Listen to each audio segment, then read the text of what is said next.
ladies and gentlemen. Holy cow, my mic stuff is all messed up. I forgot to check that out. Goodness gracious. My daughter, I think, was on here messing with some stuff earlier today. So, wow.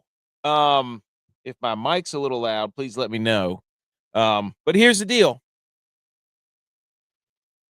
NFC Championship. This is episode 363. It is January 25th, 2026. We're the Millie Goats. I am AK. I think Tex is on his way. Edge is on his way. J-By's in weather timeout, I guess. There's been ice and snow across the country, that sort of thing. This is National Peanut Brittle Day. Let us be the first to wish you and yours.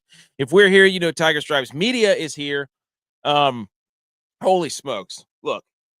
This whole thing, NFC Championship game still going on. If you listen to the podcast, if you're not, we record in front of a live studio audience or live virtual audience. We got people chiming in the comments. Tiger Stripes Media, go follow them. I feel like my mic is super, super loud, or maybe it's just I'm not sure what's going on. But Seahawks, look. Let's get around. I've got the game on right now, so this is going to be hey. We're kind of watching this thing unfold as the game ends. I mean, you got to give credit to Sam Darnold. You have to. But they let them play all game. And I even sent out a tweet earlier. I said, okay, they're going to let them play.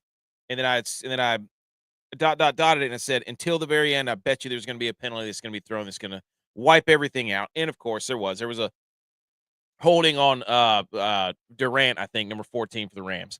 So we've got all kinds of football today. Thank you, Tiger Stripes. I appreciate that. Sorry if I'm a little loud. My stuff got a little jumbled there. But we got people piling in from Twitter, everywhere, all that kind of stuff. So if you're listening to the show, we appreciate it. Like, subscribe, download, all that stuff. We're going to go through and talk about each one of these games. I take notes when I watch the games. I love taking notes. One of my favorite things to do. My mom got me a nice notepad. We've got a berth for the Super Bowl on the line. I mean, Patriots beat the Broncos earlier. Rams losing to the Seahawks currently. Jackson Smith and Jigba was absolutely electric. Sam Darnold had look, I'm a critic of Sam Darnold, but I'm fair. I'll tell you this right now. I'm fair. The dude, what'd he throw? 3 touchdowns? Good for him, man. Absolutely good for him. I hate the Seahawks. I got a 49ers flag behind me. This sucks. This game absolutely sucks. Sam Darnold, 25, 36, 346, and 3. Matt Stafford, similar stats, but they got stopped. But I'm telling you, how we doing, Molly? Good to see you. Welcome in. I'm just going to go ahead and preface this. Watching this game has really sucked. My wife was like, hey, who are you rooting for? I was like, I'm not rooting for anybody. I hope they both lose. Holy smokes. Sam Darnold almost fumbled right there. Okay, so the Rams are going to get the ball back. Oh my gosh, this just sucks. But secondly, if you're the Patriots, if you're the NFL, we had Patriots, Broncos. We've got the whole world telling us that, we need domes for all these games. Shut up. We don't need domes for any of this. So here's what we're going to do. We're going to go through the first game, and we're going to recap the second game as it finishes. I know, man. Seattle's just not great. So I'm going to go ahead and put the scores up here. We want to thank our one of our sponsors, Howdy Hats at howdy.hats.inc. She made these beautiful rope hats that we are going to be sending out when the football season ends, because it takes me forever to get these things out because there's just so much going on. Obviously, I was a little late today getting the show, but I was putting stuff together, that whole deal. Yeah, that's right. Legacy Drive for Matt Stafford coming up. 28 seconds. Going to get his team to the Super Bowl. Shout out to howdy.hats.inc on Instagram. Go follow them. And can we just round of applause for this playoffs? I mean, holy smokes. Holy smokes.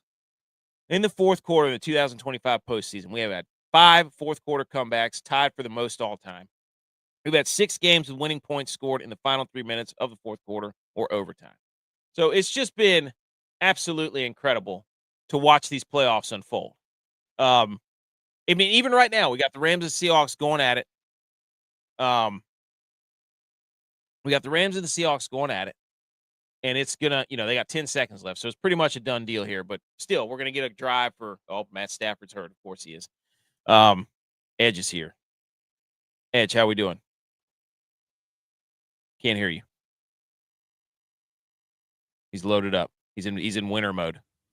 Can you hear me? Can't hear you. Yeah, I got you. There you go. Whatever you just did. All right. Are you laid down with ice down there? What's the situation down there? Yeah, we're covered pretty heavy in ice and Really? a little bit of sleet. Yeah. Maybe like 1/2 inch of snow, maybe. Not bad. No trees are falling yet. Nothing near as bad as what's going on in Mississippi. So Dude, I saw that. I don't know if you saw that or not. Good gracious. Yeah. That's some bad stuff. So, but we got 200 some people here tuning in right now to talk some football, dude. So if you are out there and you're stuck in the ice storm, shout out for tuning in with us. I was just talking about how the playoffs have been absolutely electric this year in the NFL. So and in college. I mean, this football's in a good spot. I hate these two teams, but football's in a very good spot. He's gonna try to get himself. Yeah, I thought now they're gonna have a shot at a Hail Mary. You got to be kidding me. Don't tell me that, dude. God, I just turned the TV over. Oh, well, hang on. How was he? That was the weirdest inning I've ever seen, dude. Puka Nacua caught it going out of bounds, but they wound the clock. Wow. Is it 10 seconds left or no? Is it over or what? I'm watching the replay right now. Sorry, we're listening to this in real time. Puka catches it. Oh, I think he's down in bounds.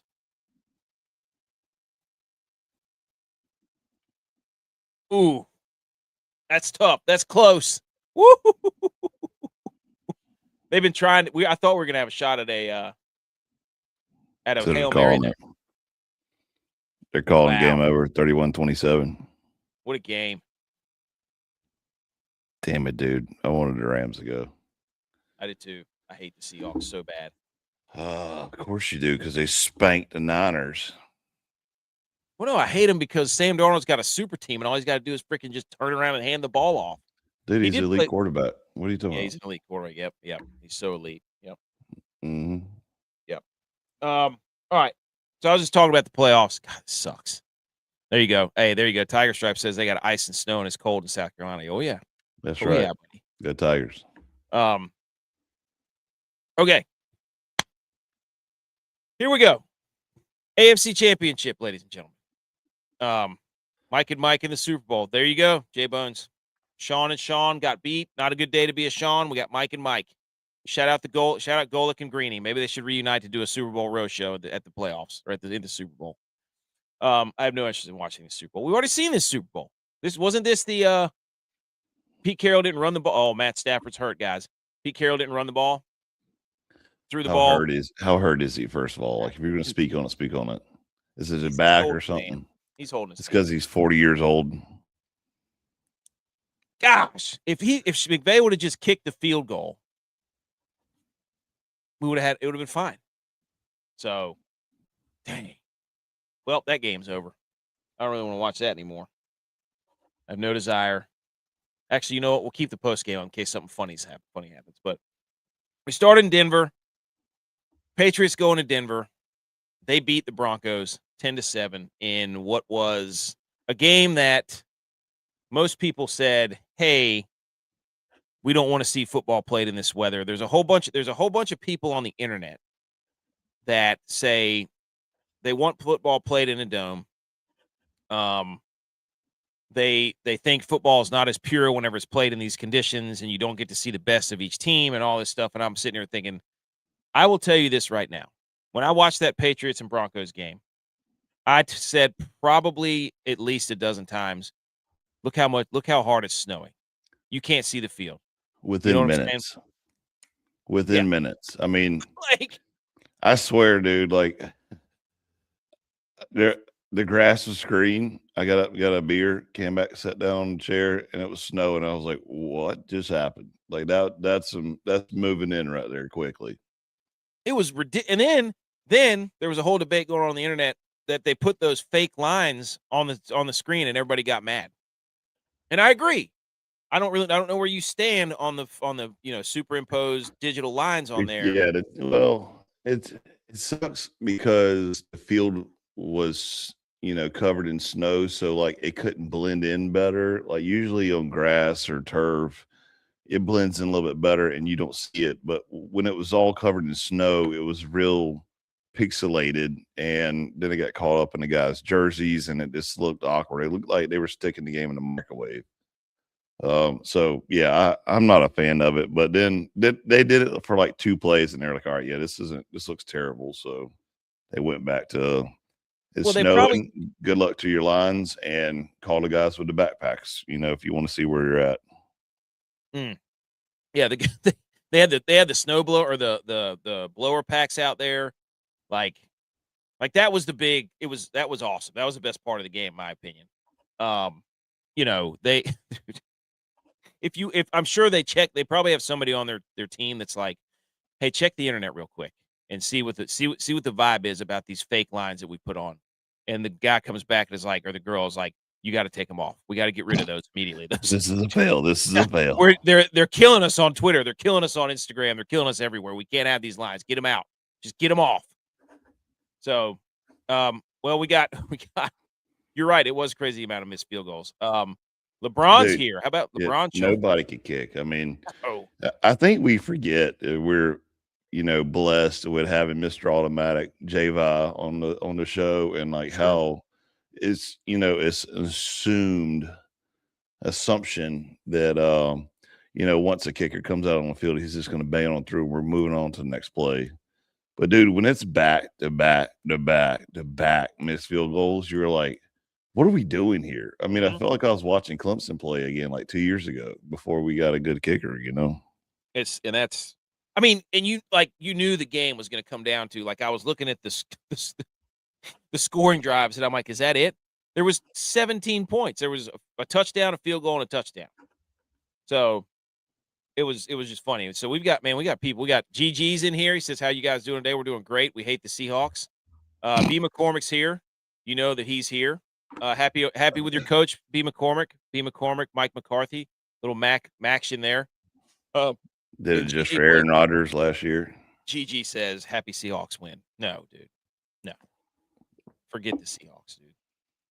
Super team. That's all I'm going to say. So I love to write down my notes, and I got to say, Jarrett Stidham, let's go back, talk about the notes. Jarrett Stidham was the best passer in this game, as you can see on the screen here. He outperformed Drake May as far as throwing the football. On paper. One interception late. On paper. Stidham shows up with a cowboy hat on, right? He's got the kind of mullet-looking thing, Yellowstone-looking dude, looking like he's about to throw for 303 touchdowns.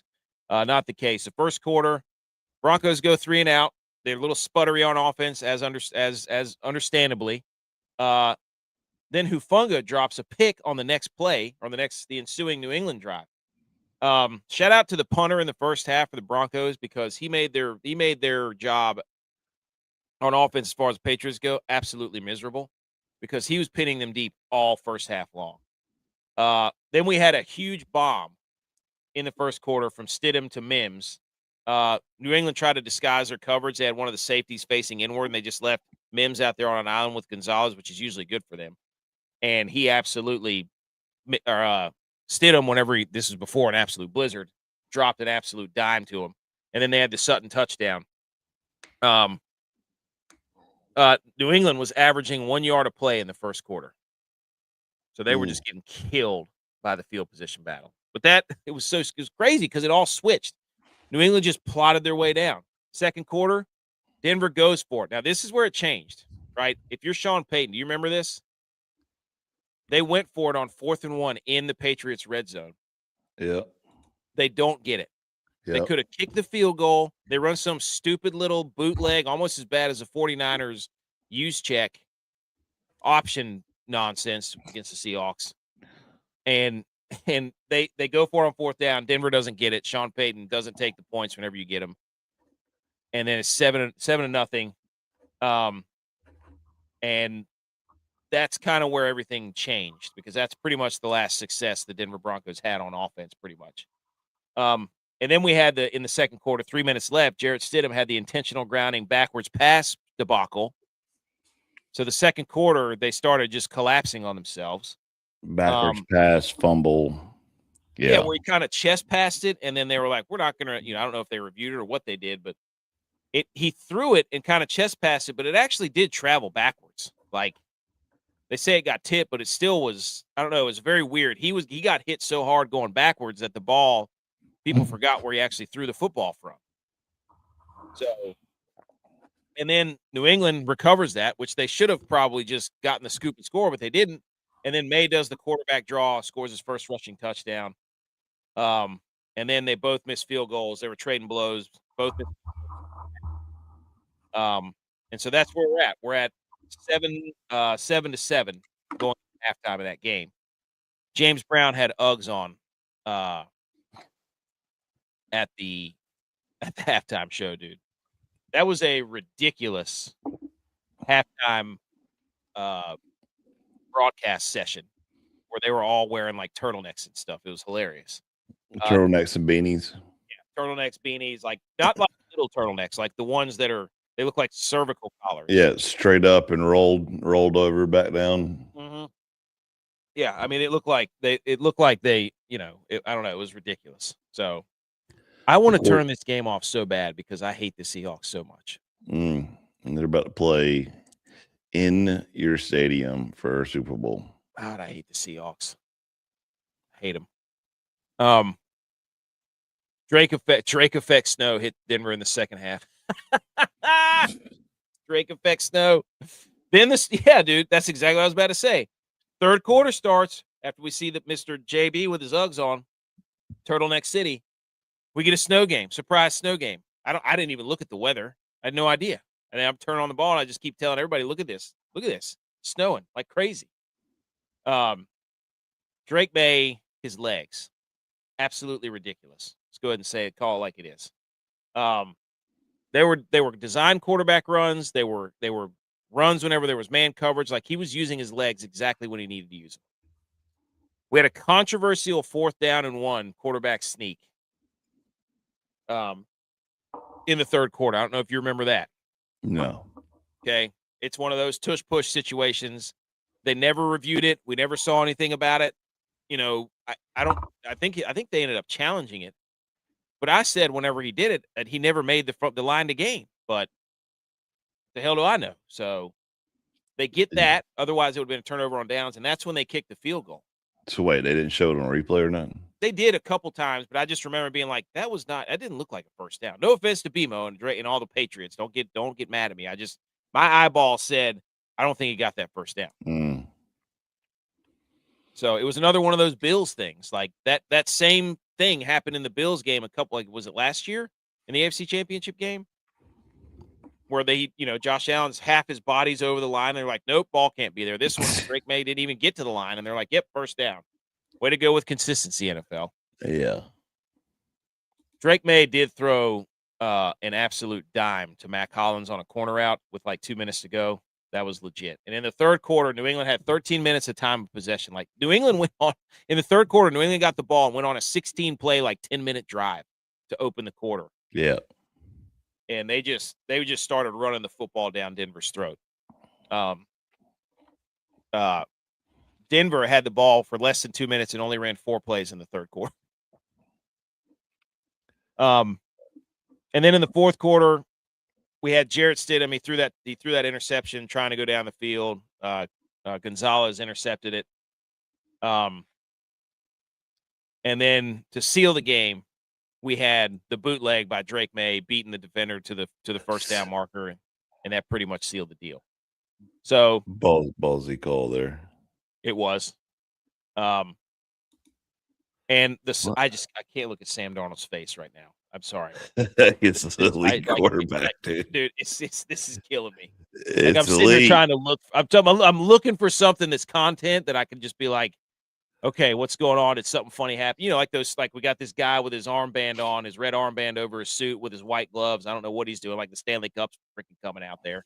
And then all I do is look up and see Sam Darnold's face. I'm like, geez, mother. I'm just Harry. What is his name? Harry from Home Alone. Just cussing under my neck. But anyways, my summary from this game: Broncos, Rams, the Broncos, Patriots. Genius move by Mike Vrabel. He does all the intangible things well, right? He does all the little things like game management. They basically just said, we're going to run the football at you 400 times with our quarterback, with our running backs. Oh, there it is. Seahawks are already favored by 4.5 to win the Super Bowl. I hate that. This is so stupid, dude. Like the one year the Chiefs freaking stink. The Chiefs suck so bad that they can't go rip the hearts out of the Seahawks. The Chiefs only have to be good whenever the freaking 49ers are in the Super Bowl. And the refs got no motive this time. They tried to give Matt Stafford the freaking game. They were throwing flags all over the place for the Rams. They were missing pass interference against, and I hate rooting for the Seahawks. I'm trying to keep a level head and talk about the freaking Patriots and the Broncos, but every time I see his stupid face here, I just want to go off on a freaking tangent and be like, I had to sit there and watch the 49ers get robbed twice because of the effing Chiefs. And the Seahawks get to walk in there and play the shit-ass Patriots who haven't played anybody for an entire year and haven't scored, but golly, dude. It's because it's about to happen. That's why. And now I got friends texting me right now saying Darnold has done the unthinkable. Josh, if you're watching this show right now, dude, you're hitting me where it hurts. Damn it. Mother grass, son of a I'm not kidding, dude. I can't look. Look, every year for the past 10 years, it's been some stupid team why can't it be the Falcons that get to the Super Bowl? Why can't it be the freaking Buccaneers that get to the Super Bowl? Why can't it be the freaking somebody? The Cardinals, for crying out loud. The Commanders. It's either the Rams, the Seahawks, or the freaking Eagles. And every time they get there, they win and the Niners lose. And I got to listen to text messages for the next 3 years about this nonsense. Oh, gosh. Anyways, back to the Patriots and the Broncos. There's another commercial about the Seahawks. They cut the damn TV off, dude. And now we're talking about non-surgical regeneration. And that's every time I look up there, it's like, oh, Seahawks won the NFC. God, dude, it's like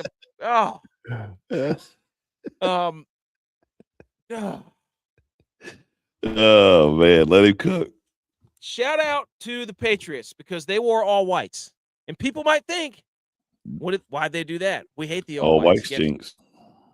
No, it was a whiteout. Vrabel probably knew it was going to snow. They saw the weather and they said it's about to snow, so we're about to go camo. Give us those Michael Irvins, baby. All white. Drake May's legs, absolute. By the way, did you see his interview? No. His interview? Well, I mean, hell, who cares about never mind. Hold on. His interview is talking about people were saying that he was coked up on the sideline at the national title game and all through this. He's like, I'm on camera for 5 hours. If you find somebody that knows cocaine that can go for 5 hours, I want some of that.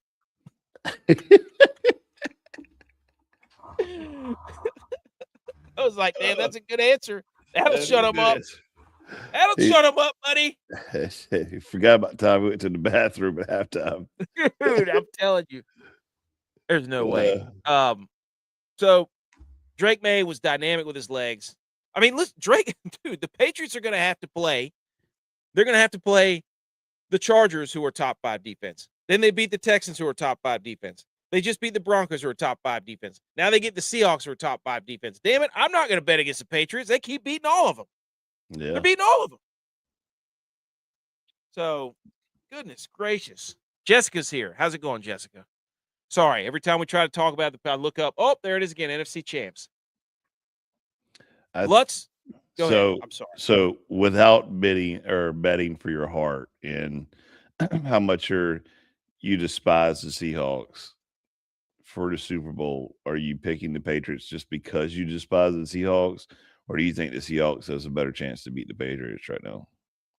No, I think the number one defense in NFL right now. I think the Seahawks are the best team. I don't doubt that. I really don't. Okay. I'm not denying their talent. There's going to come a time, like there was a few times tonight, where Darnold is on he's been able to put a lid on his Darnolding, but there's still, like when you put your lid on your pasta and it starts boiling and it just starts spilling over the sides a little bit. There have been flashes of he wants to Darnold, He wants but to, he wants he's to Darnold, dude. Like there was one time where he just dropped the snap, yeah. right? Looked away and it fell right on his kneecap. You broke your leg today. What do you do? Go to the doctor, Jessica.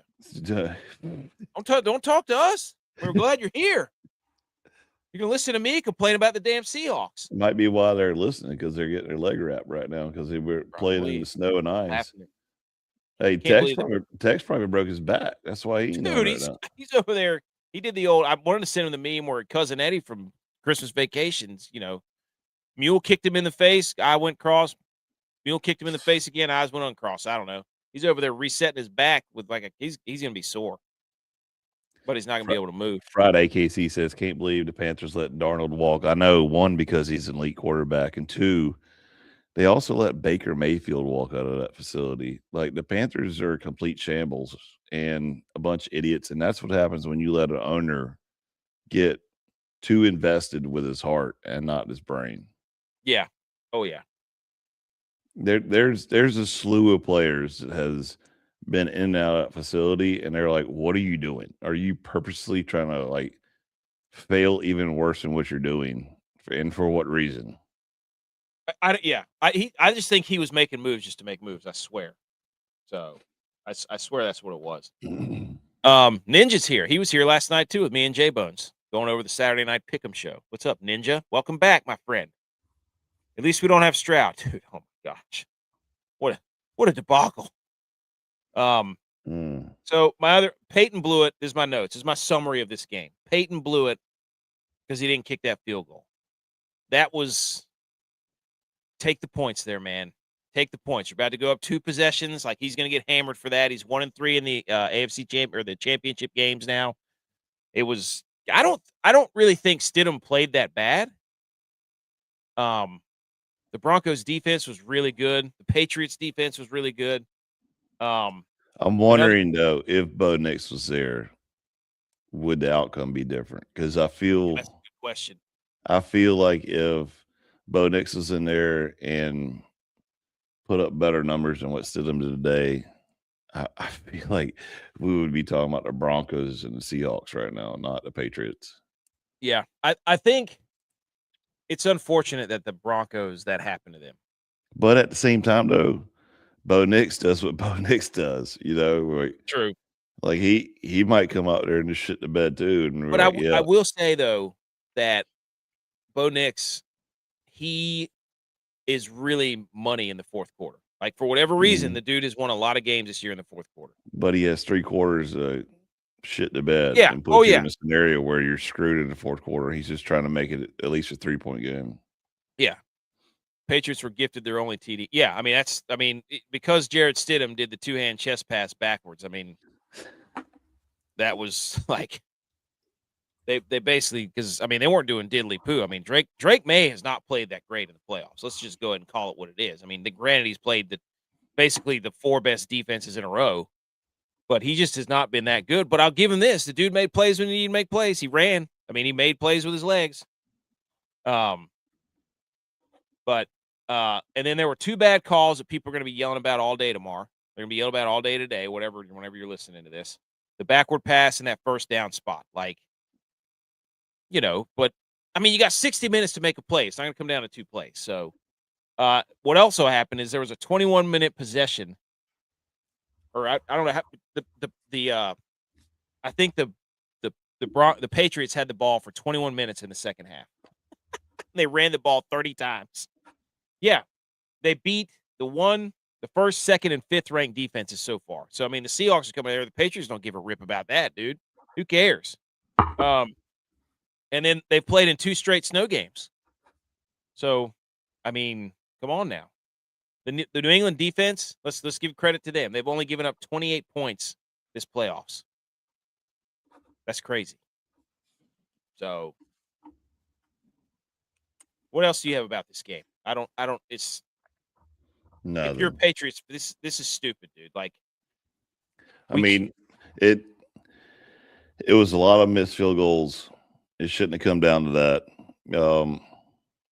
Like we said earlier, it makes you forget what a good kicker does for your team. Or I guess it reminds you. I guess it doesn't make you forget. It reminds you what a good kicker does for your team. The snow game was awesome. It was good to see, as Tex says, football served better cold, and it was good to see a good cold playoff snow game. And I was ready to a hell of a defensive game, but I was ready to sit there and watch these Seahawks, because their defense is ridiculous. They cheat a lot, don't get me wrong, but I was ready to sit there and watch the Rams and Seahawks once I saw that the Patriots were going to pretty much have this in the bag, because nobody could score. Nobody could complete a pass. Nobody could make a field goal. And it was this slow burn game where it's like, all right, we got 3 points. Run the last 2 minutes out of the game. Let's get out of here. Well, it was one of those things where everybody's complaining like, oh, we needed to see both these teams operate, and the weather shouldn't play a factor. I'm like, dude, if you don't want weather to be a factor, then move football to the spring. Okay? Yeah. Move it to March. Move it to, March through July. Like, weather is football and football is weather. Okay? Come on. There you go, Ninja.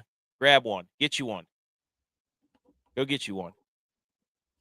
Mom says Drake May was 10 of 21 for 86. That's what I'm saying. He's like, look at all of his games. Like, I meant to tabulate up his stats for the playoffs, but they are not great.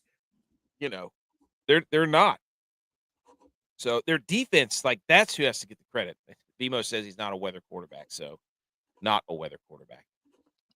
Well, he's going to get to play in San Francisco or Santa Clara or whatever, so see what happens there. Where Drake May was actually at the game when the Panthers were in the Super Bowl, 10 years ago or whatever it was?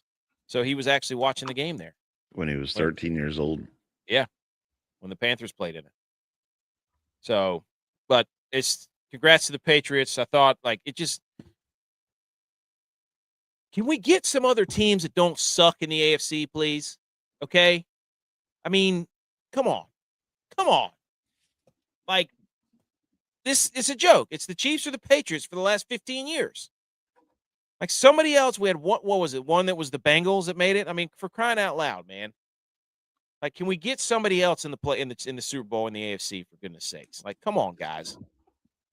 It's an absolute joke. How many hidden yards did Drake have? That's a great question. Hidden yards. Damn it, that's a good point. Great point. Hey, your boy Caleb Williams over there doing DoorDashes now. Did you see that on Instagram? What, Cam Newton? Caleb Williams is doing DoorDash now. Is he really? Yeah. It's like for real? Mm-hmm. I did not know that. He's bringing 2 bags of food into some tower in Chicago. Anyways, we'll move. Dude, here, listen to this, what J-Bo said. Seattle's going to be the home team in the Super Bowl and get the Niners facility. Sam Darnold's Achilles is going to explode at practice, and Drake May is going to win a Super Bowl throwing for 16 yards. Dang, go, dude.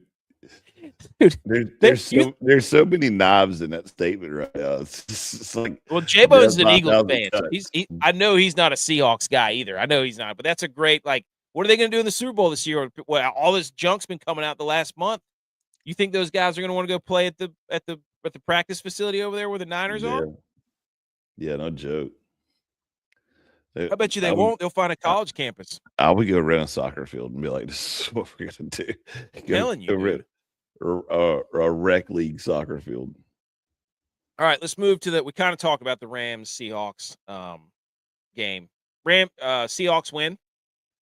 Was that the final score, 31? Yeah. 31-27. Wow. So we didn't get diddly poo in the fourth quarter.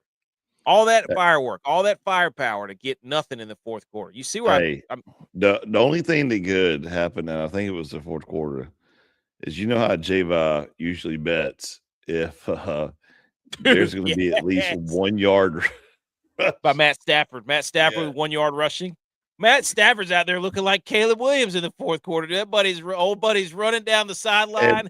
Hey, I bet this is the game. J-Val was like, "No, I'm not taking that bet this time. I'm staying away from it. I guarantee you he didn't bet it." And if J-Val, I know you're probably sitting, over there with the in-laws right now listening in. Go ahead and say you didn't take it because this is the one game that he made it. Oh, he did take it? Oh, he took it. Oh, he was messaging me about, like, I can't believe, so he got it finally. 15. Oh, yeah. Yeah. No, he bet under. He bet under a half-yard rushing. No, he didn't, dude. Yeah. Oh, my gosh. J-Ball bet under a half-yard rushing, and Matt Stafford's down there running down the sideline looking like Johnny Manziel. Freaking hilarious. About to fumble the ball, pump faking it left or right. I don't even know how he's still holding the grip. It gets 2 yards and a first down, and everybody's like, "Oh, he didn't even run." Can you believe it? He and me and Bimo were in a group message, and he said he went big on the under. He was gonna get this. He was gonna right the ship. Dude, I can't believe that Will Lutz, ironically, missed a snow field goal against the Patriots whenever they made one of the most iconic snow field goals of all time, Adam Vinatieri. Yeah. So, but hey, Broncos lose. Don't turn the ball over. Again, 2 turnovers by the Broncos. So, holy smokes. Okay. On to the Rams and the Seahawks. Game was fun. I have to admit, this game was awesome. Let's go down through the notes. Good, yeah. First of all, Zach Top, national anthem. That was incredible, dude. That was a good national anthem. That dude could sing. I had no idea he was from Washington. It's weird hearing it. And he's good, dude. I like Zach Top. J-Bob's head has been in a blender ever since he tried to sneak an overbet on the show. You're not kidding, AKC. That dude tried. Hey, you know what's great about the internet is they always keep receipts the same way with the audience, dude. That's how you get a community. AKC, they ain't letting him down, though. And I love whenever people just beat a joke and, like, never forget, dude. He's got one on all of us. He has one for every single one of us. I know he does. And we got Ninja here. We got B McCormick here. We got the YouTube crew. BMO's here. We're building ourselves a little community here where we just rip on each other, dude. That's what it's all about. And you get to sit up here and watch me talk football while the Seahawks make the Super Bowl again. And I hate the Seahawks. That's right. And First quarter, hoist up a Lombardi in your home stadium. You just get to dude. I mean, deeper and deeper in that cut. Why not? Every other NFC team sucks. This is the year that hell, I would have loved to seen the Bears there for crying out loud. But nope. Yeah. Got to be the Seahawks. Play the SEC schedule. Hey, that's what somebody said. They said all that. Jared Stidham playing that heavy SEC schedule finally caught up to him.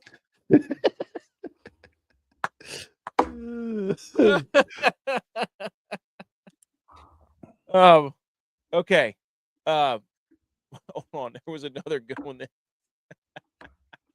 Hold on. First quarter, Rams, they flamed out on their first drive. That place was rocking. Seattle was rocking, dude. Now I got a bone to pick with Seattle though, because their home field advantage has not been that good the past year or two. And if you're a Seahawks fan, you know that. But they finally came back to life late in the year this year.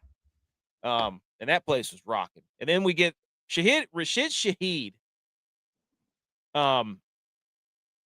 Has been an absolute difference maker. Every single big game they won, he did it against the Rams. He had the punt return. He had the kickoff return against the Niners. And then he had a huge play right down the field, bomb in the first quarter. And then you got the Kenneth Walker touchdown. Rams go down. They score a field goal in the first quarter. Kenneth Walker was just gashing the Rams. The Seahawks have figured out Kubiak, who's a hot name commodity. Bills, come get your guy. They've been running outside and counter all day, and these little bend backs that they've been running all freaking playoffs and for the last 2 months, and they've just been cooking it. They do miss Charbonnet though. That other guy, Helani, is just not the dude. And then in the first quarter to end, before Seahawks got a field goal, Jackson Smith and Jigba had that sick one-handed catch going to the sideline. For the life of me, I can't say his name. Jackson Smith and Jigba, dude, that he is something. Man. I just used initials. I'm like, I'm not gonna risk it. JSN. I think what did he have? Like, hold on. How many, he was. He had is legit though. 10 receptions for 153 yards and a touchdown. Jeez. Dude, this was a quarterback game, man. Stafford and Darnold put on a show. I have to admit. They both were 25, 22, 35, 36. Just both over like 350 yards. Both All right, three finish reading your notes. I wanted a beer. All right, go ahead. I got you. All right. Second quarter.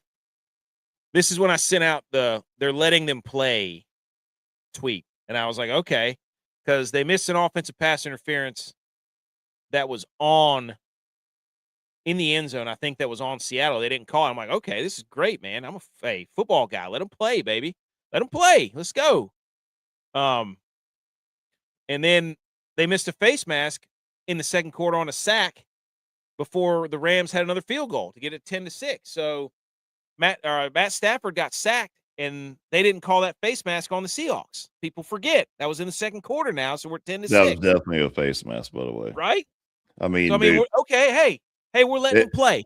We're letting them get handsy. Matt Stafford, old in age, probably got, early signs of osteoporosis. You got to take care of the old guy. His head jerked back. I mean, it wasn't just a face mask. Homeboy got finger deep up in the nose and everything and cranked back. My neck, if I sleep on the wrong pillow, my neck hurts for a week. Like it's safe, yeah. You know what I'm saying? Like I fall asleep on the couch and I'm cricked up on the headrest or the armrest. Curtains for like 3 days. I'm like, shit. I mean, I can't imagine getting my head turned around like a dad blamed great horned owl. You know what I'm saying? Just how many licks does it take to get to the center of a Tootsie Pop? Rip his head around. Looking like Woody on Toy Story whenever he starts talking to Sid, the kid. All right, that's enough. That's enough. Turn your neck around. Hey, that stack of dimes you call a neck, bud? Edge of Southern Heritage wants me to come out. Wants to come out every time. Jesus Christ. I didn't even read it. I just clicked the button. Golly. Well, you got to be careful, man. You got to be. Come on. Anyway, so that whole face mask debacle kept points off the match. That could have been a first down. Maybe the Rams get the lead. And then we get Darnold drops the snap in the second quarter, and then it's like 2nd and 30. Rams get the ball back. They go down from their own 13 on like a 12-play drive. Kyron Williams is wide open. Rams are up 13. Oh, here we go. Here's the Hawk fans. Damn it. I knew it was only a matter of time, Edge. Hawk fan for life 88 says, boy, the defense picked a terrible time to play average, 0 pass rush, but gunslinging Sam showed up. Damn it. I have to give him credit. He played well. Sam Darnold played well. But the Seahawks, but hey, Hawk fan, the Seahawks haven't stopped the Rams for the entire year. That's just Sean McVay knows how to cook them. It just has been. It's been, can Sam Darnold cook back? And he did. He did tonight. So with the Rams' terrible clock management at the end of the second half, they gave way too much. I mean, I never thought I'd say those words. They gave too much time for the Rams or for the Seahawks and Sam Darnold. And Darnold went right down the field in 34 seconds, touchdown to JSN. Boom. Here we go. What's the score at halftime there? Oh, it's 17-13 at half. So, yeah, he did. He cooked. I got to look, man, I'm a 49ers fan. So, I got to sit up here and take it, dude, which I've done I don't know how many times in my life. I've watched the Niners completely poop the bed and lose hilariously on national television while I'm sitting here talking to everybody. Oh, gosh, dude, just makes me sick. But anyways, so we go into the halftime. I didn't take any halftime notes of the crew here. And then the Rams come out. They get a quick stop. Okay, we're at 17-13 or 17-10. What was the score? I forgot. 17-13. Okay. Rams get the stop they want, right? Seahawks get the ball. Boom. What happens on the ensuing punt? Muffed punt. Rams getting just killed. They got killed by the. That wasn't a muff. I mean, a muff's when you. Well, I guess it was muff. I think he took his eyes off of it because he heard footsteps. And Oh yeah. Well, he dropped one earlier. he was That two guy. steps in front of it. He got And benched. yeah, and hey, I hate to say it, but some of the kickers should have been benched from the last game, but even Well, Wivey was asking me, like, do you bench a kicker? Do you have a backup kicker? And I'm like, no, not usually. no, but that's like, but that dude, it hit, and that was it. Like once you can't give the Seahawks crowd that many pops. Like you can't give them that many. And so right after that, boom, we had that muff punt. Right after that, we get the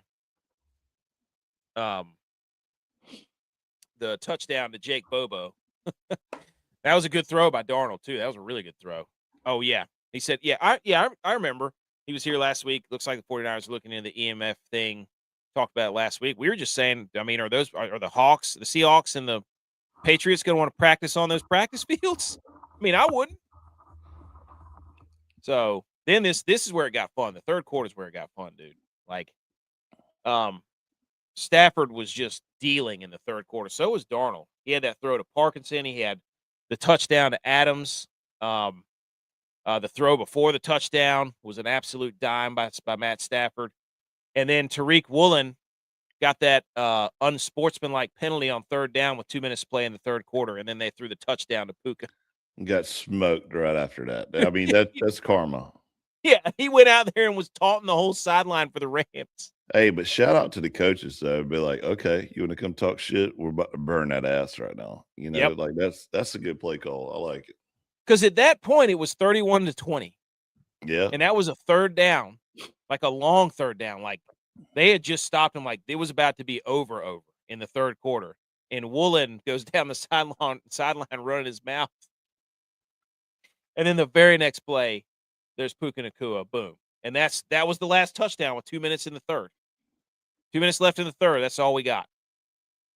So, but yeah. So we had the fourth quarter did have some drama because we had, remember the Rams were driving and Parkinson had that huge drop late in the fourth. I think it was like 4 or 5 minutes ago. And then Stafford on 4th and 1 took off running up the middle and got the 4th and 1 conversion. Okay. Yep. And then they go all the way down. There's like 3 or 4 minutes left. And then the Seahawks get a stop on 4th and 4. They run 9 people up to the line of scrimmage, 7 people up the line of scrimmage. Great play, dude. Great play. It had me fooled. Don't you get hype whenever you see just a beautiful defensive call? Yes, absolutely. Like I'm telling you though, like I think I said it out loud to my wife. I said, Stafford better hurry up. They're coming. And next thing I know, like 5 dudes dropped back in coverage. I was like, oh wow.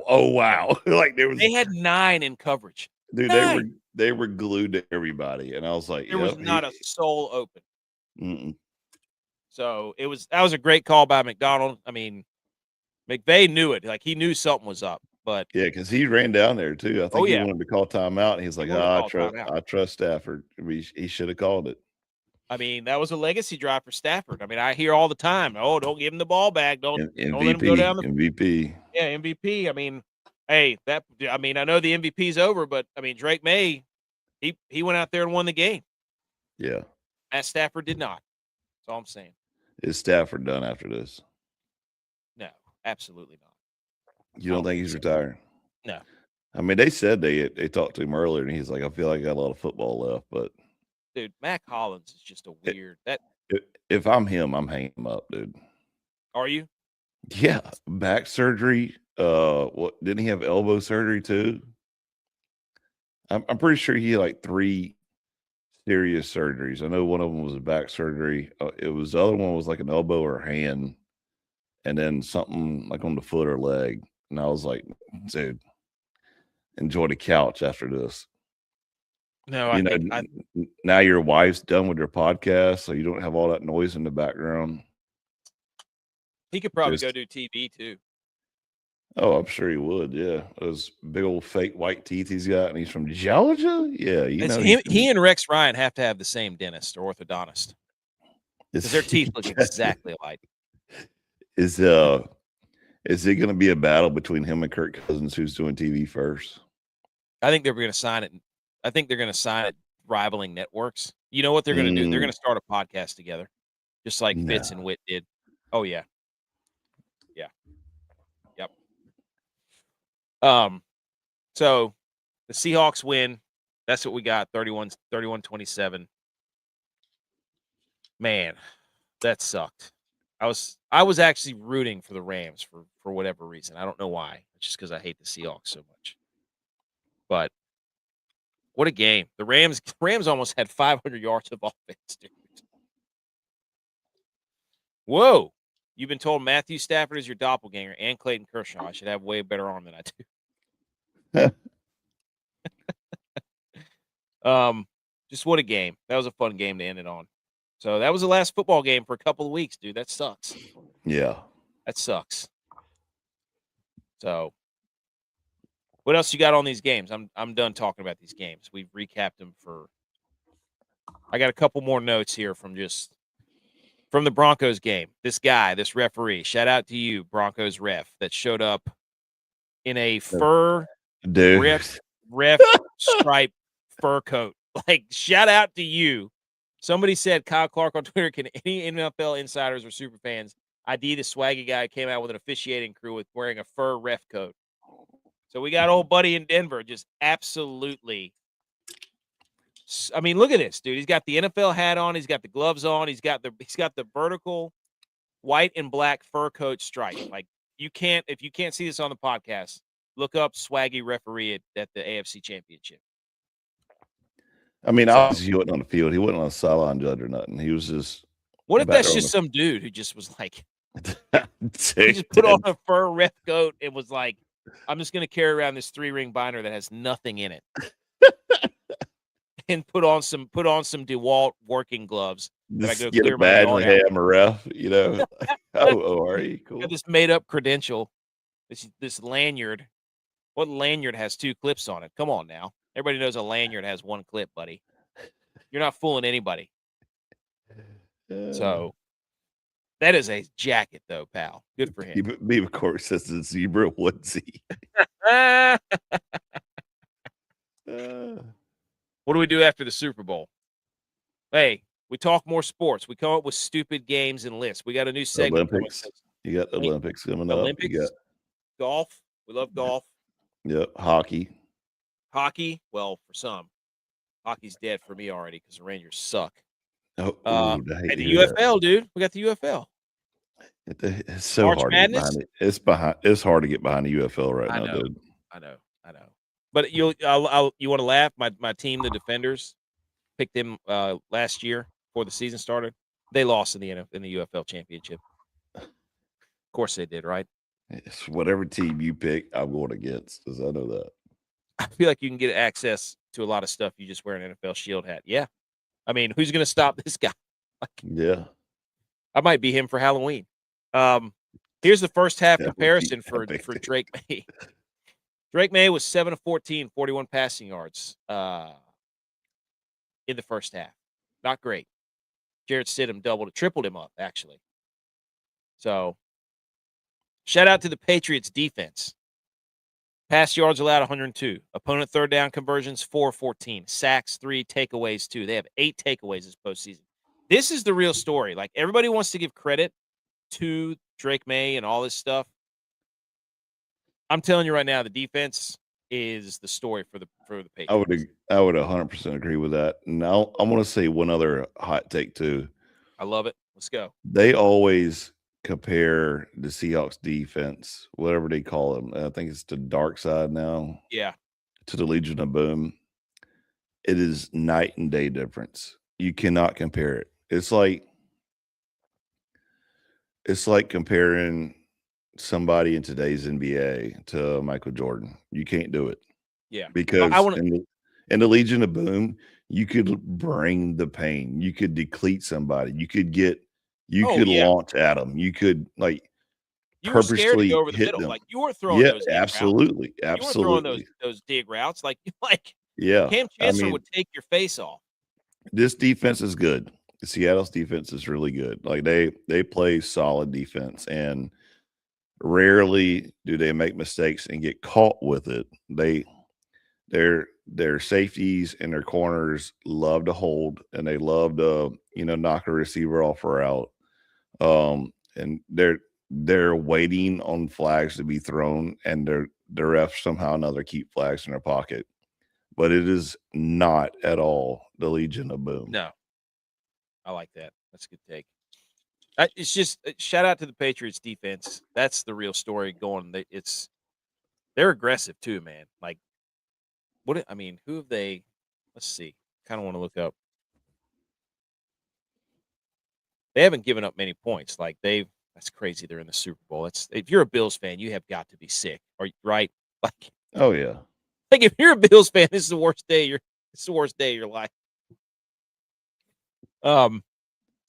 So here we go. They held the Chargers to 3 points. They held the Texans to 16 points, and they held the Broncos. So they've given up 26 points in 3 games. They're averaging 8 points.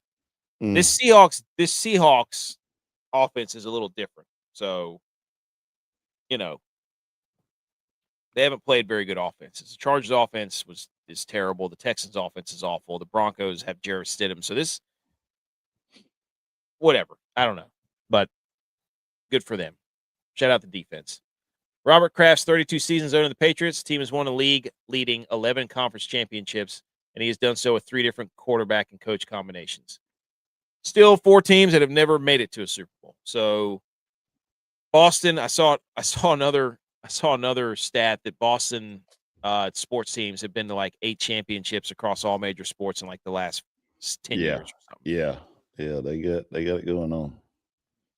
Oh yeah, good point, Bebo. He said Gonzalez versus JSN is going to be it is. Gonzalez is ridiculous, dude.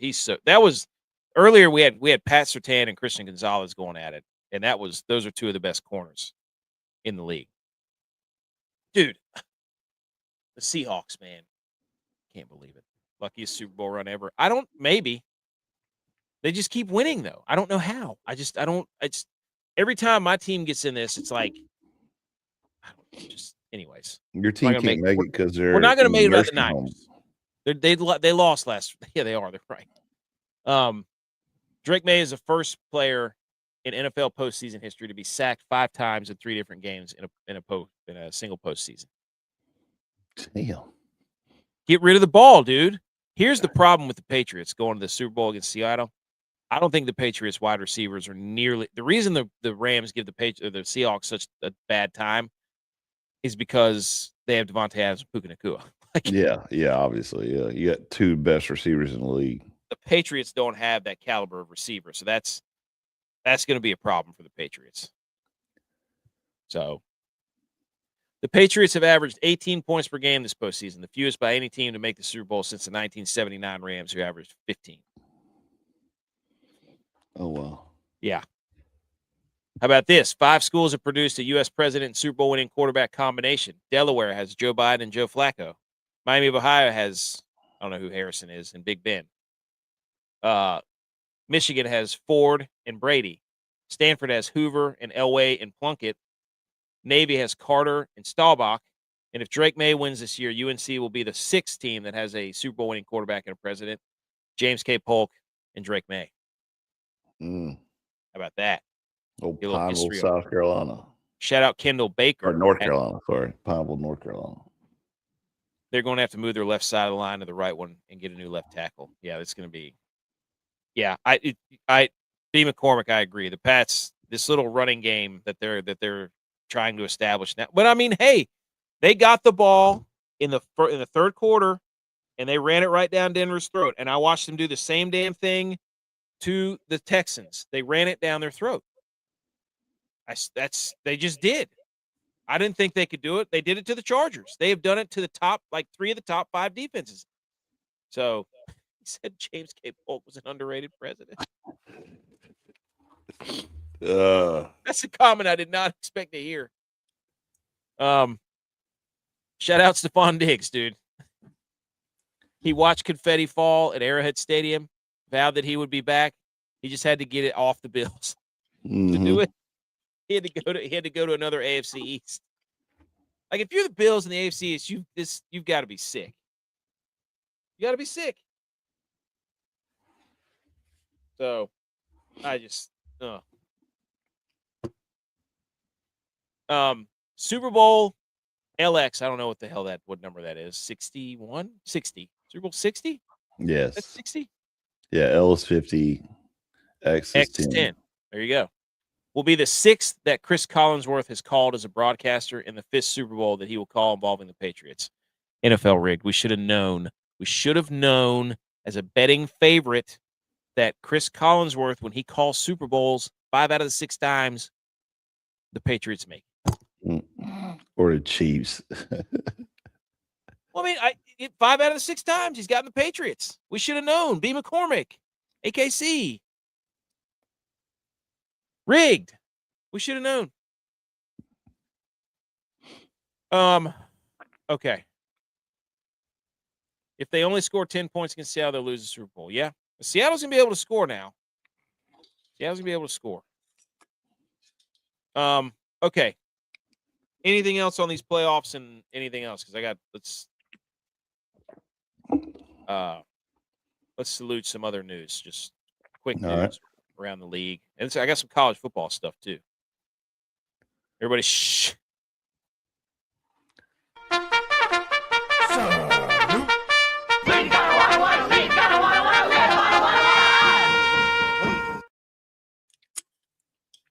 Okay, Salute Sports. We're going to talk about some NFL quick hits, and then will Aaron Rodgers stay on one extra year just because Mike McCarthy's going on? Wait, what? Will Aaron Rodgers stay on an extra year just because Mike McCarthy's going? Get the boys back together. There's so many memes I wanted to make off of this. It was like the Lay's potato chips meme with, they're going to get Randall Cobb back in here. Jordy Nelson's coming back. They're going to trade for Aaron Jones. Like, they're just going to get the whole band back together. Dude, if he starts doing State Farm commercials again, I'm cutting the TV off. I saw a tweet that said, I can't take credit for this. It was Bartolo's colonoscopy. Says, going from Tomlin to McCarthy is like pooping your pants and changing your shirt. That's good. That's really good, dude. Oh, man. This is such a weird hire, dude. They have, like, identical careers. Honestly, like, their win-losses, their win percentage, their playoff wins. They were in a Super Bowl at the same time, like, and they haven't done anything since. So I don't know. This seems very fishy to me. It's either a ploy to get Aaron Rodgers to stay. I'm not sure. It's just maybe that is true, yeah. They're all going. Maybe they came to, since Aaron Rodgers now has a coaching body count, they came to him and said, "Who do you want?" He said, "Bring me Mike McCarthy back."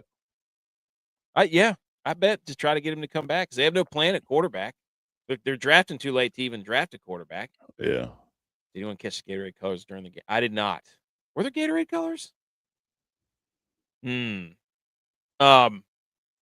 But yeah, so the Steelers hired Mike McCarthy, which is odd because you've got Jesse Minter went to the Ravens, so they got themselves a young defensive guy, and everybody thought he was going to be the Steelers guy because they like defense. So just an odd hire in my opinion. So this is a safe hire. This is very safe.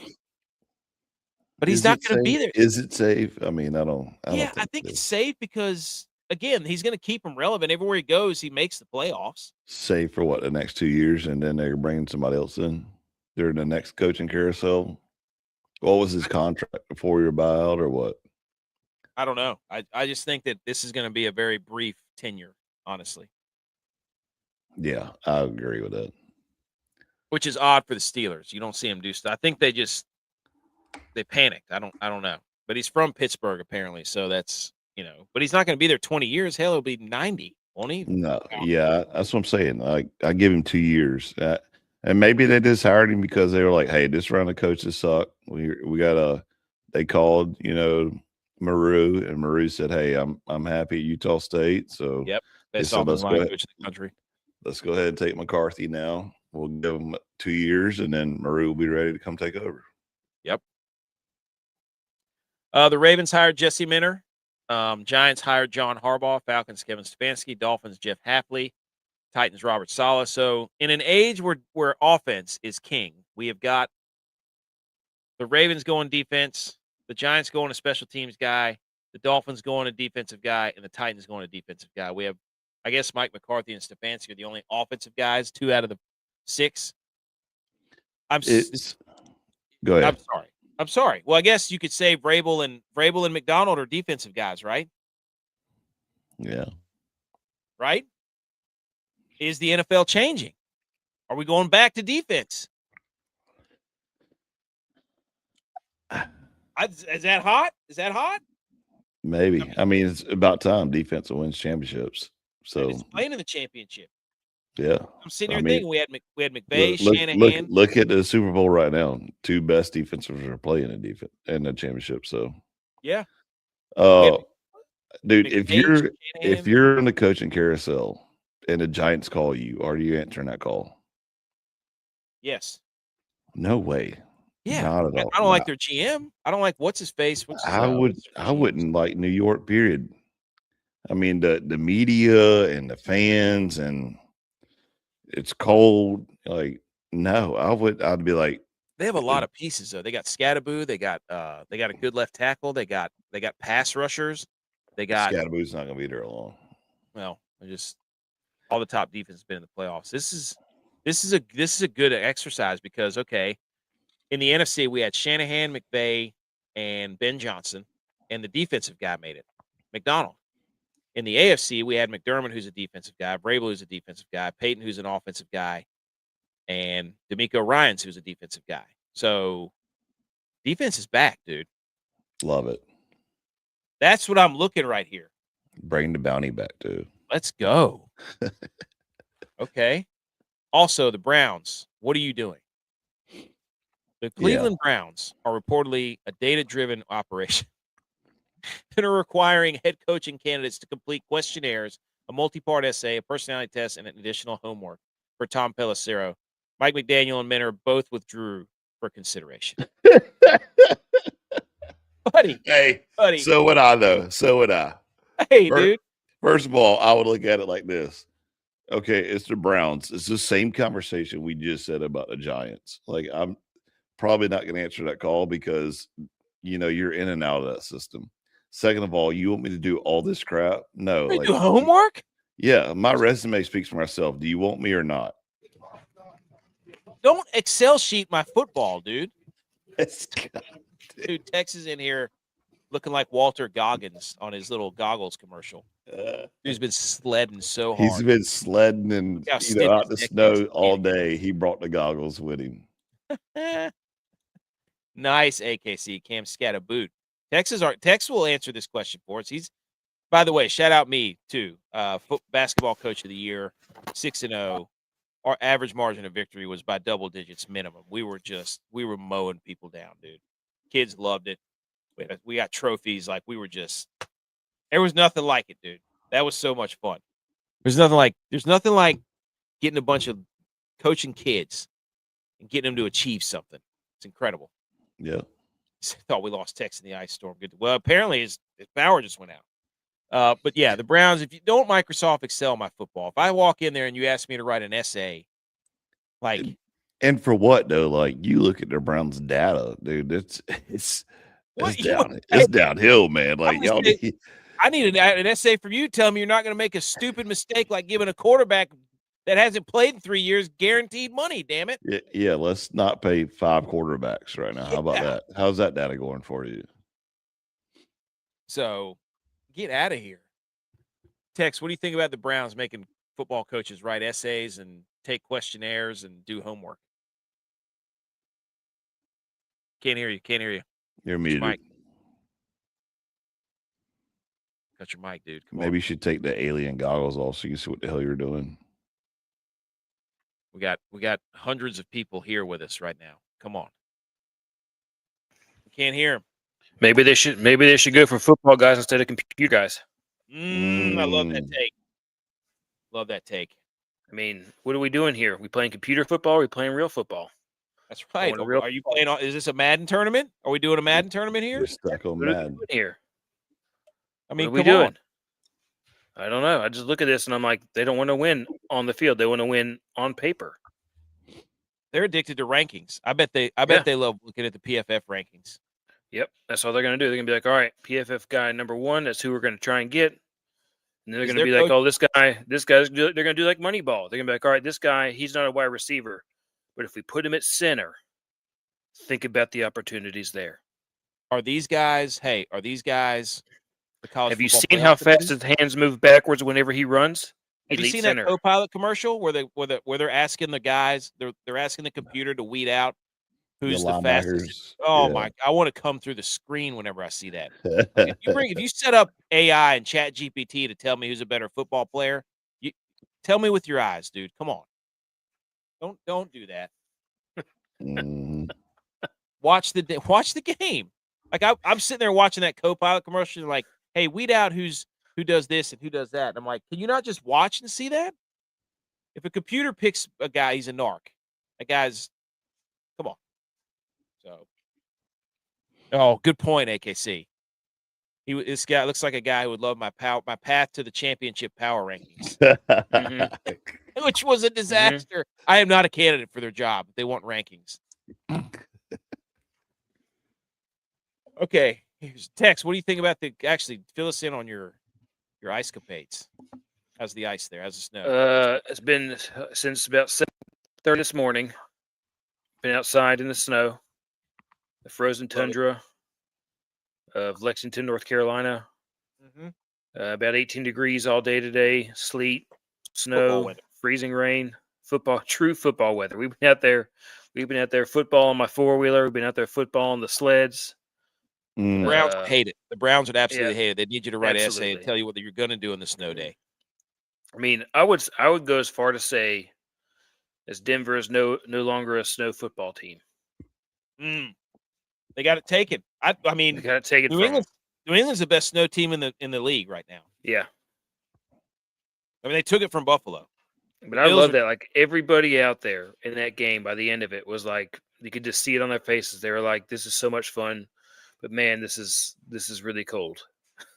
Yes, having played in one of those games, dude, we were at a birthday party this weekend.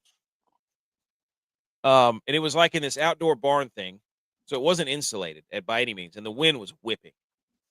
And I was in there with my long, like my jogger pants and like one of my light App State coats. And I looked at my wife whenever we walked outside and we got in the car after leaving the party. I was like, I used to be able to stand in 0-degree weather and not move for 3 hours and not bat an eye. I was like, now I can't even sit in 35 degrees with the wind blowing without wanting to rent a space. That brackish life has made you soft. Dude, I got all that brackish water blowing over your skin made you soft. I didn't want any part of that, and I just was laughing. I was like, next time we go to a birthday party, I need you to rub me down in Vaseline, baby. Dude, I got a picture of me and Sturge snowboarding, and I'm in t-shirts and snow pants, and like with it snowing, like not fake snow, with it snowing. And right now I'm sitting inside my garage. I got a blanket and 2 jackets on, and I'm over here like shivering, like, how much longer is this podcast going to talk about? You know? It's crazy, dude. Like, you just lose your ability to adapt to it. And it's sad. I would rather have 100 degrees every day, all day long, than this ice and snow. And once it gets below 52 degrees, I'm not doing it no more. I will also say going sledding is way harder than it used to be. I went over a couple of jumps today, and I'm like, my back is already starting. I can't wait for you to try to get out of bed in the morning. And it's the last one where I wrecked with my 3-year-old. That would hurt. My favorite part was whenever you went to take off, your acceleration has gone from like 93 to about 22. Yeah, he looked like the Roadrunner over there, moving his legs and didn't even move. Yeah, but I couldn't get those kids to understand what I was saying. I was like, you guys got to stop dragging your legs over this jump. It's like, you can't. If you want to get airborne, you gotta put yourself in the Cobra before the Scorpion before you your back all the way, and like get that snow like 3 feet in front of it for maximum velocity. And they were like, "What? Did we do it right? Do we like all these 11, 12, 13-year-old kids out there?" And I'm like, "No, guys, watch me do this." Let me curl my back. And then I did it once. I watched that video probably 10 times. And they were like, wait a minute, we didn't get it on Hear film. Tex go, Uncle E, show us. He's like, look, I'm gonna curl my back like a high school cheerleader whenever she does a scorpion pose, and I'm gonna go over this jump and hit it full speed, and it's gonna send my feet further over my head. I'm gonna hear every single. I had to do that twice because they're like, wait a minute, get it on film. I was like, all right, I'll do it one more time. So I did it again. And I couldn't stop myself before I got into the bushes. It was bad. Well, yeah, because you paralyzed yourself from the waist down for a minute because your feet were beside your ears. Yep. But I did it though. Those boys all knew. This is how it's supposed to look and sound. I said I was out shoveling the driveway for an hour and a half in shorts and Columbia jacket. Didn't realize how cold he was. The guy inside. Hey, the ninja says 40s, you can start feeling it, buddy. I just have no desire to sit out there anymore. I'm like, I used to do it all the time. It looks like he does work on the side doing extra money. Clemson's NIL fund. Hey, the finalists for the AP Most Valuable Player presented. It's Josh Allen, Trevor Lawrence, Drake May, Christian McCaffrey, Stafford. Who wins it, guys? Who's the guy? Easy. No brainer. No brainer. Trevor Lawrence. Oh, my gosh. Drake May. It's got to be Drake May. Matt Stafford had a chance to be MVP Super Bowl, and he ruined it for us. Mm-hmm. We were going to get to spend 2 weeks talking about it, who the MVP off. Okay? So, shout out CMC for being in there. Rookie of the year. We're not going to go over this. Let's get into college football, Edge. Let's do it. Dabo Swinney. Yeah, man. Reacts to the alleged tampering involving Ole Miss head coach Pete Golding. It's not alleged. It happened. And linebacker Luke Farrelly. Shout out Italian guy. Hey. What it means to the current state of college football. If there are no consequences for tampering, we have no governance. Edge, you're our Clemson guy. I don't even know where to start. I mean, I've been talking about this forever, but so I think this is twofold. One, is Dabo get squared in losing it? Is he scared in losing it? That's my question. No, not at all. I mean, I think he basically came out and said, like, hey, here's what I'm talking about. This is why I didn't want to go to NIL. This is why, I told y'all that if people didn't want to come to Clemson, then we don't want them because of this. And he's pointing the finger saying, this is why I stayed out of the portal for so long. While the old AD and the new AD are both saying, like, you got to start getting in the portal and getting better guys because that's the new modern age of football. So I think, like, that's the hill he's willing to die on. And he's been, basically shunning the portal for so long because it's bad and it's not governed and, there's tampering going on. I also think that he brings up very good points in his press conference. And me and Jay Powell were talking about this the other day about how he says he's not doing this for the kid that's, he's, obviously the 19-year-old kid's going to take $1 million. No shit. Right. Yeah. But the 40-year-old coach that's out there knows that he can dangle $1 million payday in front of a 19-year-old kid to get him to come over is the one that Dabo's got an issue with. And that's the biggest thing is like, the coaches are like, oh, we don't care if you committed. We don't care if you enrolled in school. We don't care that you already started classes and you already started workouts. We're going to dangle this money in front of you and get you to come. Like that's where the line's got to be drawn to saying, hey, this ain't right, and something's got to be done about it. I back Dabo on this 100%, obviously, because, one, he's my coach. And then two, he's 100% right. Like, he knows damn good and well that this Ole Miss coach learned this from who? I wonder who he learned this. Lane Kiffin, yes. Bait these kids with money, get them to come over here. Look at the portal last year from Lane Kiffin and sit there and bait him. And the coach is trying to make a name for himself because Lane's now at LSU. And he's trying to get as many players as he can and say, look what I built over here. This is my legacy. So, of course, he's going to bait them in. And good for Dabo sitting there saying, we're going to take this to the NCAA, and we're also going to sue the pants off of you. And you know what? Fuck Ole Miss and SEC for even trying to do that shit. What do you think, I Tex? love that. I mean, I don't even know how it's possible for somebody to be in school taking class at a place and then leave. Because You is he can't. going to just just finish this semester at Clemson, or is he going to unenroll? And No, he's I don't even know what gone. he's going to Yeah, do. Like, is he he's not gone. penalized for that? It used to be like that's I the don't thing. know. Like, I don't even know how you does he just enroll in summer classes and he's like, all right, well, I'm here now. He takes a Well, think semester what off. J-Boss said too, though. Think about How's he supposed to graduate? How's he supposed to graduate? Let's Think, let's go ahead and call. think about separate. Pirelli going to Ole Miss, and and he's like, "Oh, like you're the guy. You're the guy that got us in trouble. You're the guy that showed the text messages to Coach Ben Boulware, who's also one of the greatest linebackers at Clemson, and decided to rat us out. Like you're the guy. Like who in the right mind would want to show up there and be like, "Hey, yo." Coach, yeah, they're texting me right here. Yeah, you could read it. I don't give a shit, but I'm out of here. And then you're going to go to Ole Miss and face the coaches that you just ratted out on.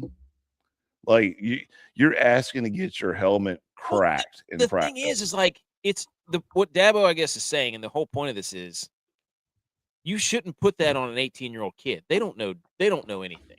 Okay, No shit. We're all idiots. Like when we're that age, we're complete. Dude, do you know how much we would drink on my bar tab if I got $1 million payday right there? Like we're expecting this kid to understand the ramifications of 2 perennial programs being at ends and displaying information that's pertinent. He doesn't know. It's not the kid's fault. It's the coach's fault for putting them in those situations. And I'm assuming that's what Dabo's all pissed off about. Right. It's 100% because right. you should know better as a like. But again, the SEC has been running this game for decades before anybody else finally got to start paying people. Yep. AKC says it's very obvious Dabo doesn't know how to work the portal, so he just leans on saying it's wrong, and that's why he doesn't utilize the time to find someone new.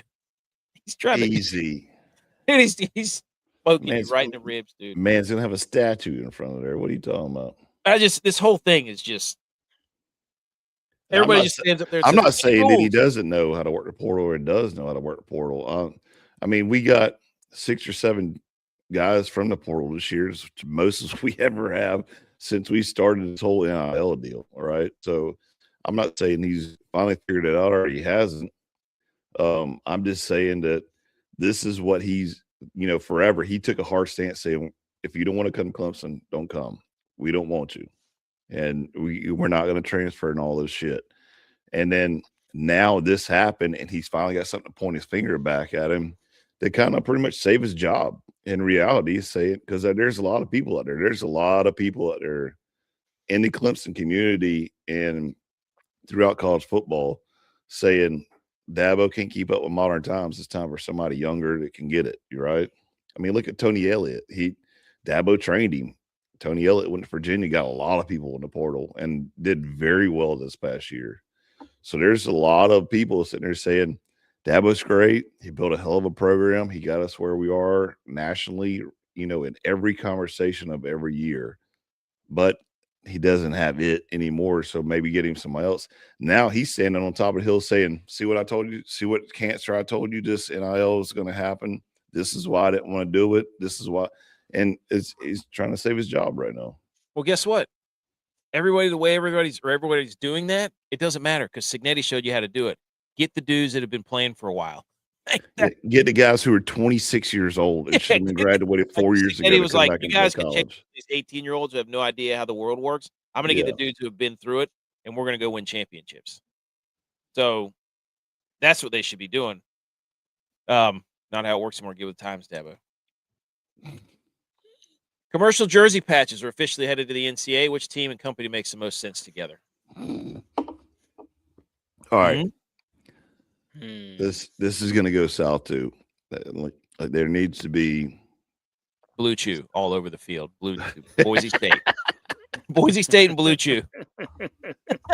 Dude, what team is going to have OnlyFans and all this other crap on their jersey? I mean, what are we doing here? Dude, because the alcohol and gambling companies have the most money, I'm telling you, dude. You're asking for it.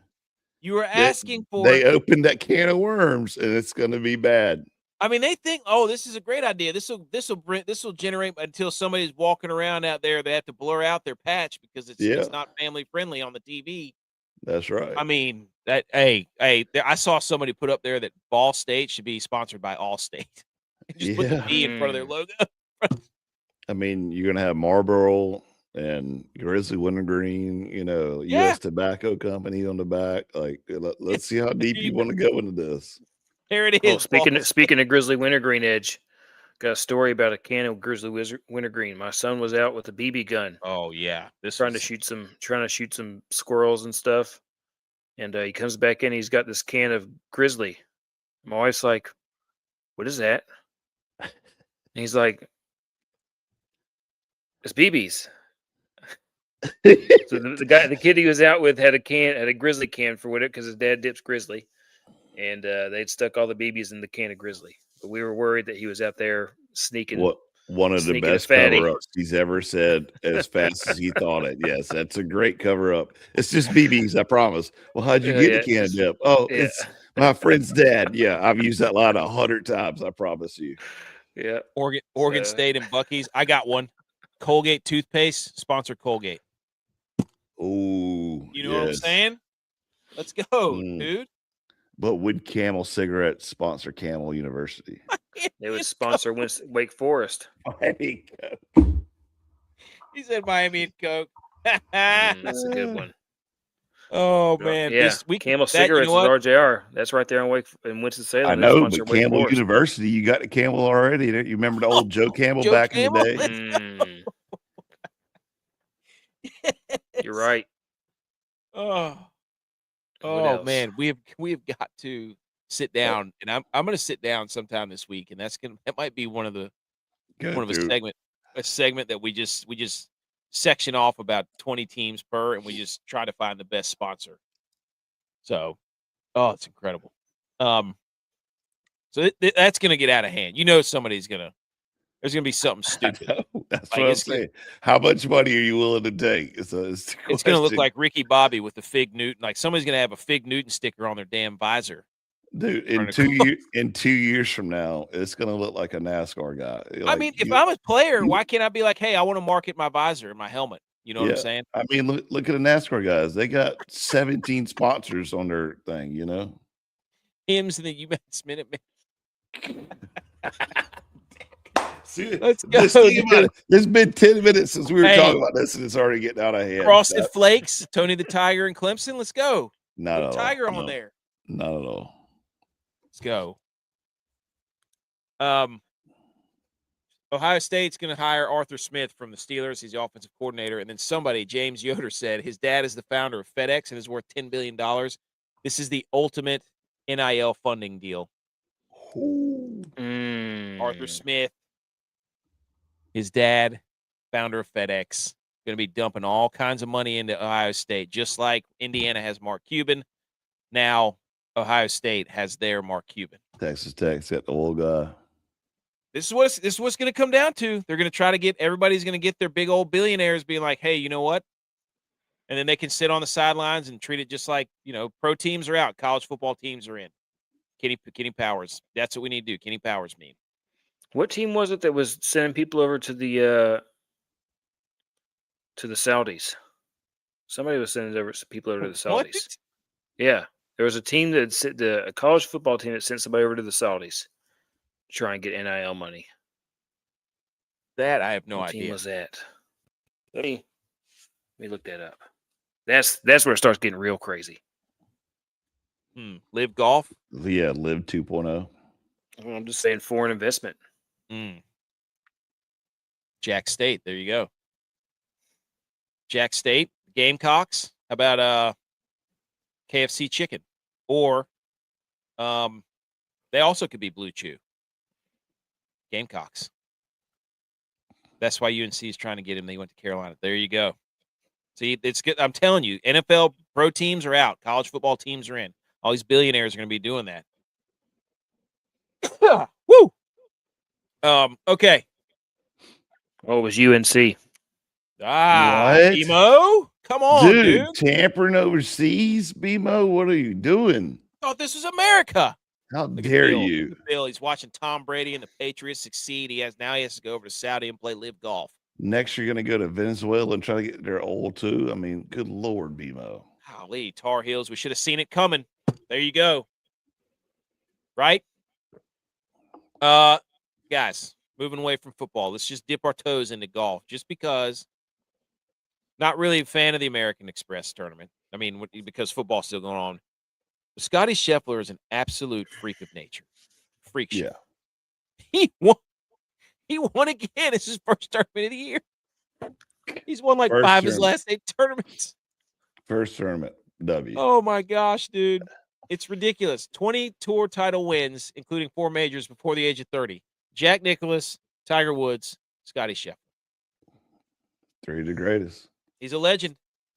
I got a theory though. I think he dyes his beard. Tex, look at the screen.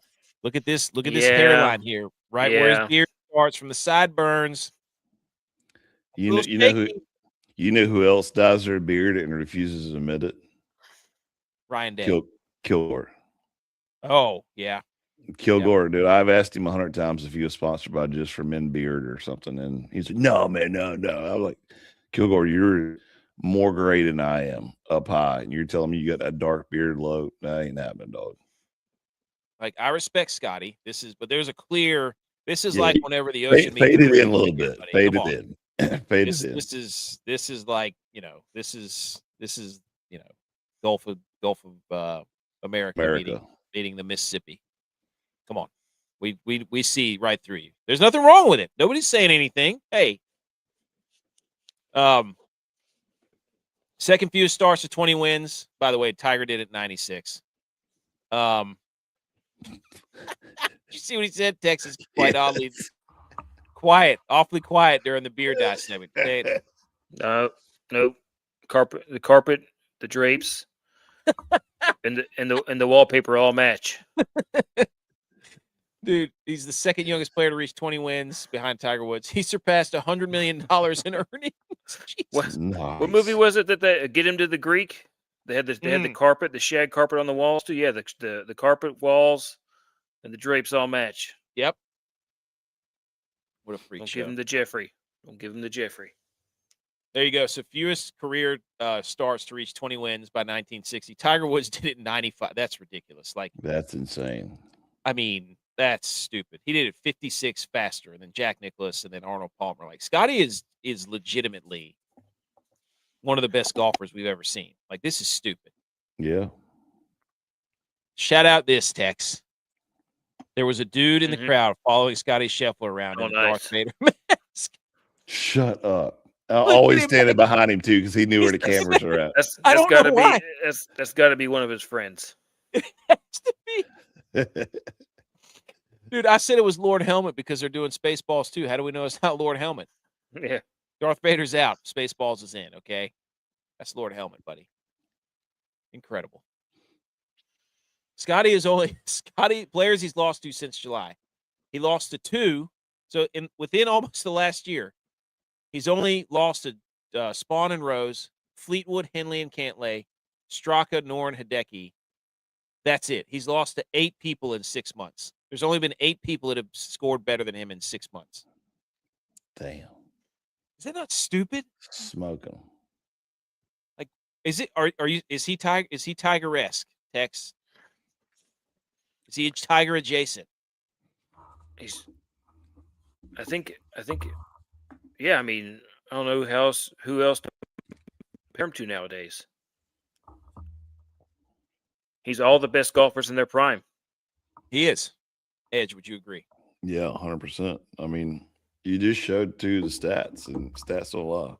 They don't. Also, shout out Craig Berube. Dude, what the hell happened to him? For getting his face sawed off. I mean, at first glance, I thought he was doing one of those hair implants or something. And next thing I know, I was zoomed in. I was like, dude, that's just stitches. Like, dude, what in the world just happened? That looks like a dude who was trying to do like some plyo boxes or something and missed. So I was trying to think like what shape, like how else would you get something like that? It's the perfect like- shape for like a 5-pound weight, though. Like it's No. a change. Yes, it is, dude. Look at the red on it too. Like that is a semicircle. You think he was doing some skull 5-pound crushers plate. with like some twist on, like a twist on dumbbell? I don't know if somebody threw a 5-pound plate. I mean, at he him or lit like something. it's like the Joker smiling on his face upside down. Yeah. Like if you turn his face upside down, somebody threw something at him and he caught it with his dome. Because I mean, Like- he's got a black eye underneath and everything. Like somebody was somebody caved his face in. Something happened. Like that's what he said. Turkish hair. He's trying to get a hair transplant. So for people who can't see on the podcast, Craig Berube a hockey coach. Does he coach the Leafs? Is he the Leafs coach? Mhm. Yeah, Leafs coach. Yeah, it says it right there. There's a picture of him that we're looking at that has a C-shaped gash that goes from his forehead just outside his eyebrows. And it's above his forehead. Above his eyebrows, on his forehead, stitched across. And it looks like somebody basically cut him with like a X-Acto knife. Yeah. Unbelievable. I don't know what somebody took a box cutter and a rusty spoon and just chiseled a frown face literally on the skull and then gave him a black eye. And like even his forehead is red and bruised, so that's why I was like, somebody took a 5-pound plate and just gashed him with it. This one time, damn near tried to kill the man. Probably it's like he could peel his face down.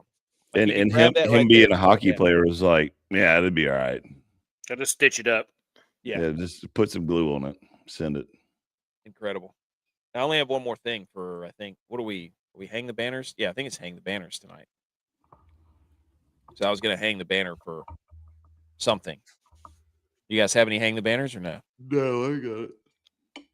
All right. Let me click the music real quick. Hold on. Shh.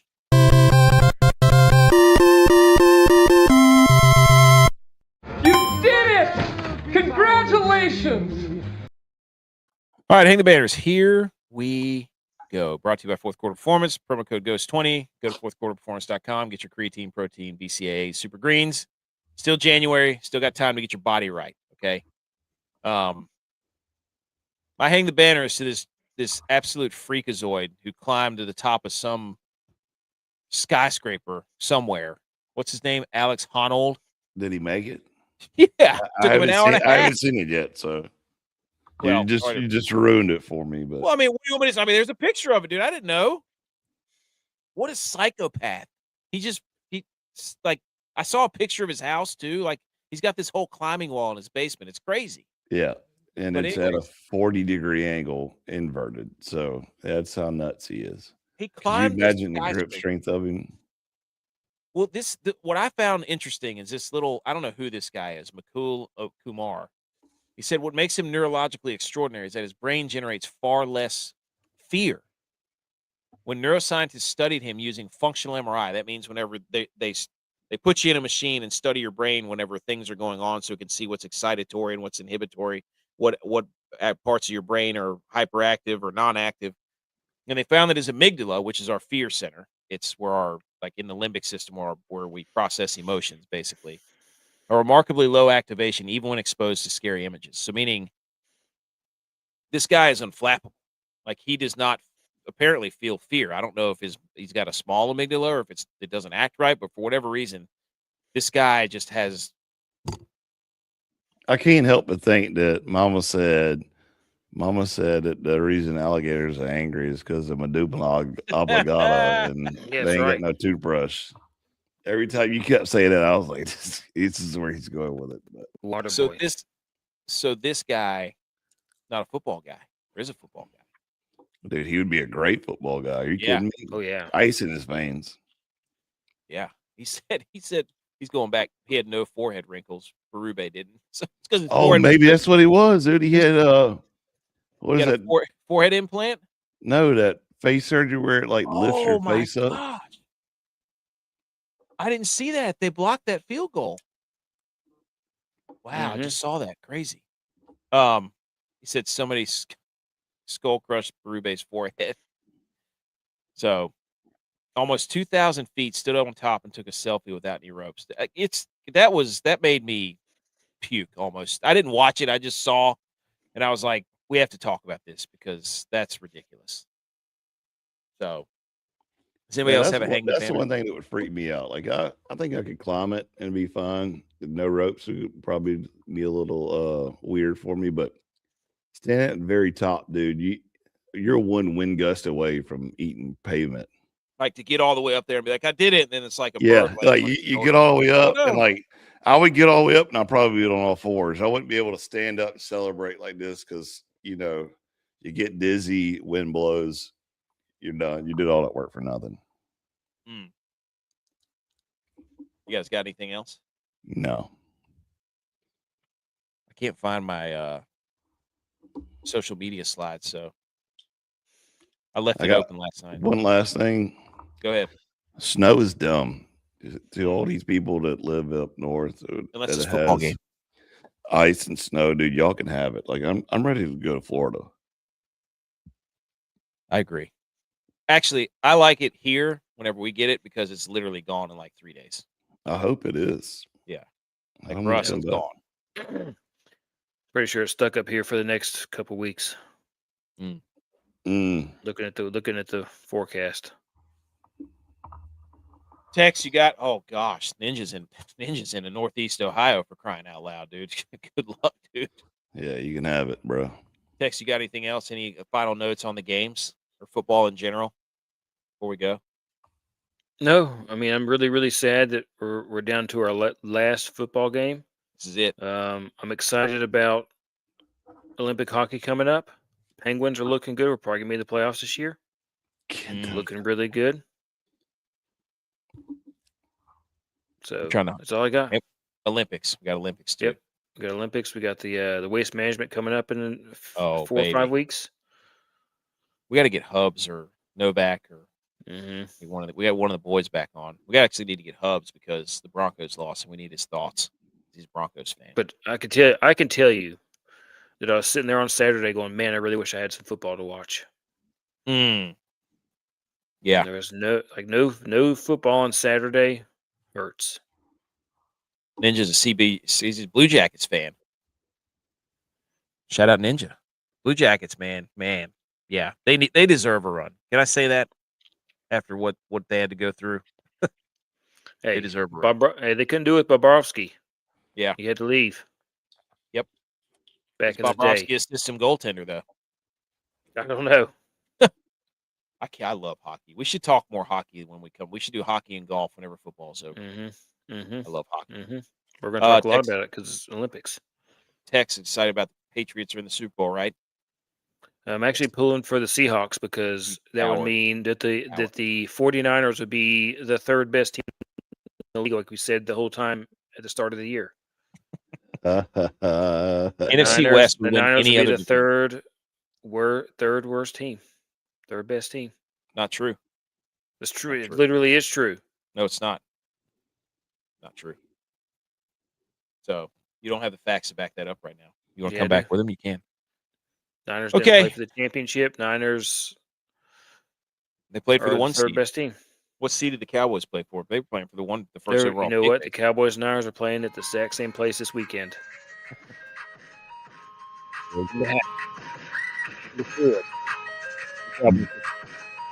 USA. We love football.